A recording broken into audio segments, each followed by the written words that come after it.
Assalamualaikum warahmatullahi wabarakatuh. Perkenalkan, nama saya Dafajan Kolis. Saya dari kelas IKOR B23 dengan NIM 623121004. Di sini saya akan menjelaskan materi biomekanika olahraga yang berjudul olahraga akuatik. Cekidot. Olahraga akuatik mengisyaratkan seorang atlet untuk berada dalam air.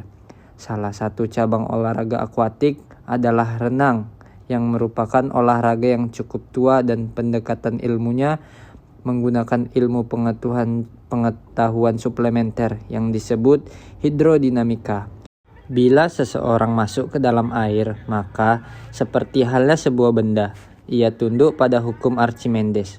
Hukum ini menyatakan bahwa bila sebuah benda berada dalam air, ia akan mendapatkan tekanan ke atas yang besarnya sama dengan berat benda tersebut.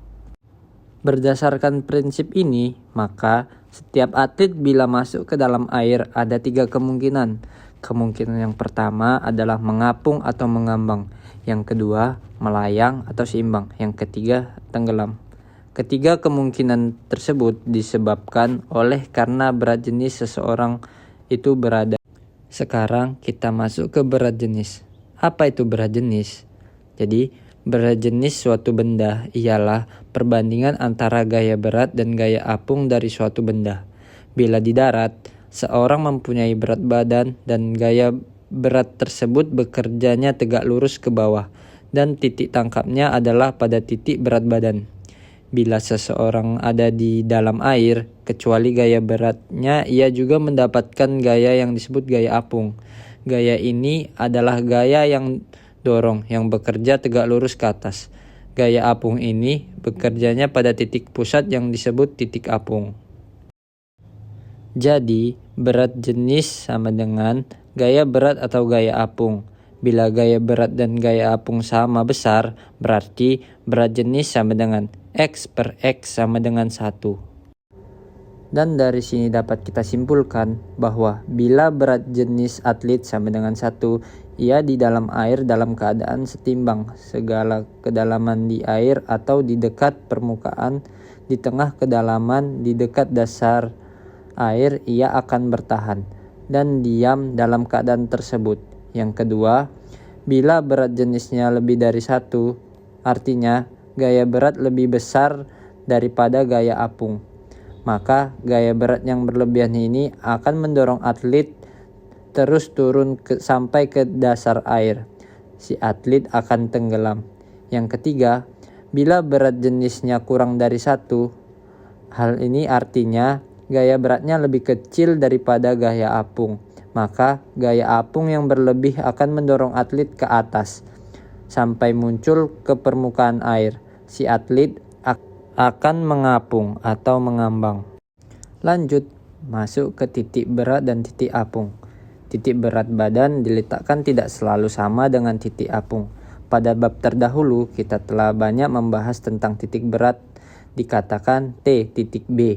Titik B letaknya lebih kurang 50% dari tinggi badan. Ini disebabkan karena massa badan refokus pada daerah itu. Kalau titik berat tergantung pada masanya, maka titik apung tergantung pada volumenya. Orang yang dadanya bidang, titik apungnya lebih tinggi daripada orang yang banyak lemak pada pahanya.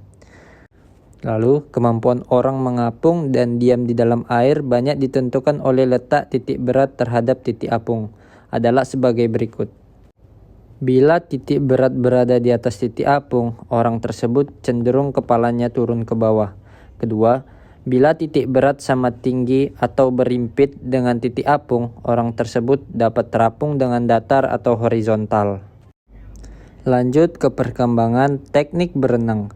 Dalam waktu ke waktu, terjadi eksplorasi dalam usaha meningkatkan efisiensi dan efektivitas pada teknik renang, yaitu dengan jalan.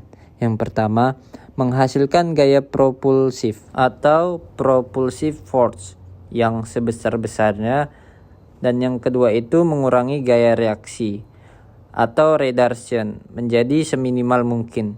Seperti kita ketahui, gaya propulsif atau postulat adalah gaya produktif, yaitu gaya force yang menghasilkan gerak laju ke depan. Sedangkan gaya resisten atau retardation masuk ke modifikasi teknik gerak dan komposisi tubuh. Yang pertama, bila beban terlalu besar, harus dicari mekanisme gerak, sehingga gaya yang dikerahkan menjadi lebih ringan.